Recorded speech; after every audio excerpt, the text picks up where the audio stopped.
Heartbreaking new video shows all four University of Idaho students dancing and joking inside the shared house where they were later slaughtered. The video posted less than a month before the killing, and police are still no closer to finding out who murdered them. It's been nearly 10 days since these students were brutally butchered in their beds. The victims were out Saturday night, 2 at a frat party, the other 2 at a local sports bar. All 4 got back to the house before 2 a.m. Sunday morning. Police think they were killed 3 to 4 hours later.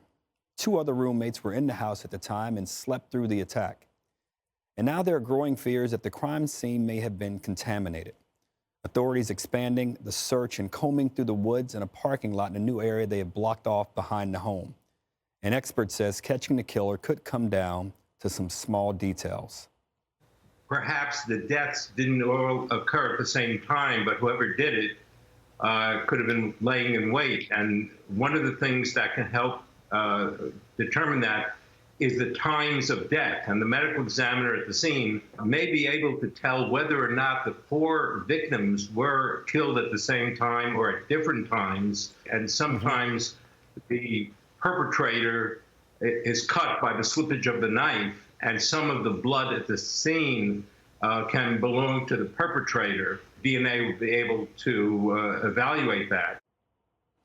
Judge, this is one of the more heartbreaking, if not the most heartbreaking story I've seen in the last few years. We just have no leads here. Your experience in this space, what informs you, and how do you think about this? Well, you know, the whole country is focused on this because most people think it's 2022. Why is it taking so long? Why don't we know what happened? First of all, I'm assuming that there's no eyewitness, none that we know of yet.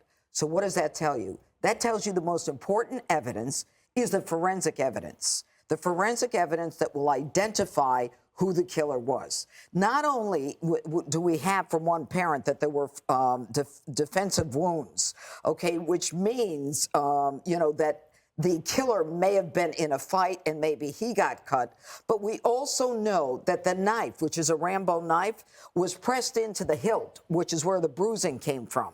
So there were tremendous screams. There had to be a tremendous fight here. And yet, if you got a local police department that is responding to a call of someone being unconscious, what does that tell you? That tells you that these kids, the 2 who made the call, and now we know that the call came from one of their phones, the kids on the first floor, what did they see? How much of the room did they see? You know, why did they say unconscious as opposed to dead when there was blood running out of the house onto the outside of the house? And where did they get this unconscious from? Why are they saying that? Are there footprints in the bedroom on the 2nd and 3rd floor? If there was so much blood, then what you've got is a killer who certainly is stepping in the blood as he's killing these kids. But in addition to that, you've got the other 2 kids. You've got to eliminate their footprints. Then you've got the local police responding to unconscious. I guarantee you they didn't have any kind of slippers on, or they didn't have any idea that this would be a quadruple serial homicide. So they would have messed up the scene. And I don't mean to criticize the local PD. They can't be expected to understand how this stuff works. And 4 of them killed. Were they bound and gagged? Were they incapacitated with a drug? How does the other 2 kids not hear anything? How do the other 2 of the 4 dead not hear anything? I mean, I'm sure they were a happy gang that were drunk, but they were at that food truck a few minutes before. They were, you know, they were capable. They weren't dropping down drunk. And then finally, the one thing I want to say is that this should have been a case where the FBI was called in immediately. Their forensic evidence and potential is unparalleled. They're involved now, though, right? They are involved now, but it's too late. The crime scene has been contaminated, so that when we get to the trial, assuming someone is ever, and it may be they and not someone, it may be more than one person to bound and gag and stab and kill these 4 people who were young and would have put up a fight. Then the question is, the forensic evaluation that you have, the crime scene was contaminated. We don't know if it's his or hers or 8 other people. Brian? So we know eliminate the Uber driver or the community driver, eliminate that. The guy in the white shirt at the truck, we eliminate him. The roommates, we eliminate them. Oh, wait a second. So why are you eliminating them? What do they do to make you feel as though you're eliminated? And to your point, is that I don't understand. They keep saying one of the phones, instead of just saying a roommate used the phone and made the call, they just say the phone was used. Well, who made the call on the phone? And what do you mean they were unconscious? You called somebody else because your friends were unconscious. How could you be bleeding to death and unconscious? That's impossible. Dana?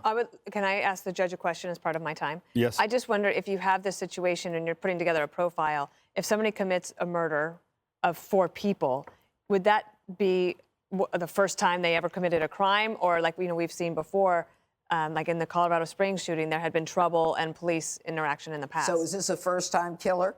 I seriously doubt it. I really do doubt it.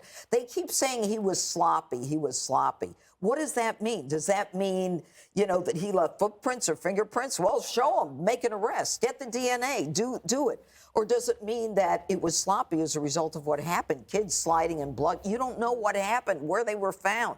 But chances are you kill 4, not for the first time. But he's not that sloppy because they haven't caught him yet.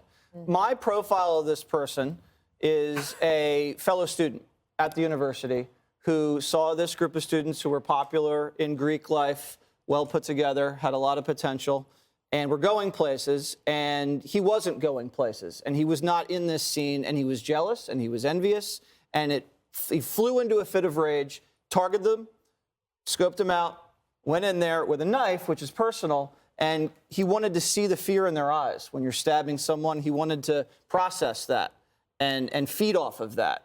And God knows where he is now, but we had Furman on last night, and he told me you look at the blood splatter, and you can tell if someone's right-handed or left-handed, and then you got to get a print, hopefully, because then you could kind of tell the shoe size, the type of shoe, but there's not a lot of other things to go on right now, and a lot of people are saying that the police, and because you made the point, they haven't seen a homicide in 7 years in this town, they need a lot of help.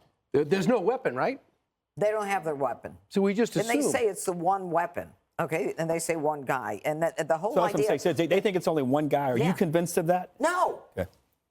And by the way, if he was jealous of them, why didn't he kill the other 2? They were in bed at the same time. Upstairs. Good question. Upstairs, different floor. First floor. So everyone was on a different floor. Okay, we got to go. Terrible story. Coming up next, radio host Charlamagne Tha God delivering a harsh assessment of President Biden and the Democrats heading into 2024. Hi, everyone. I'm Brian Kilmeade. I want you to do me a favor. I want you to click to subscribe to the Fox News YouTube page. This is the only way that I know for sure that you're not going to miss any great commentary, any great news bites, any great interviews coming your way on Fox. You can get it all here on YouTube. So subscribe right now.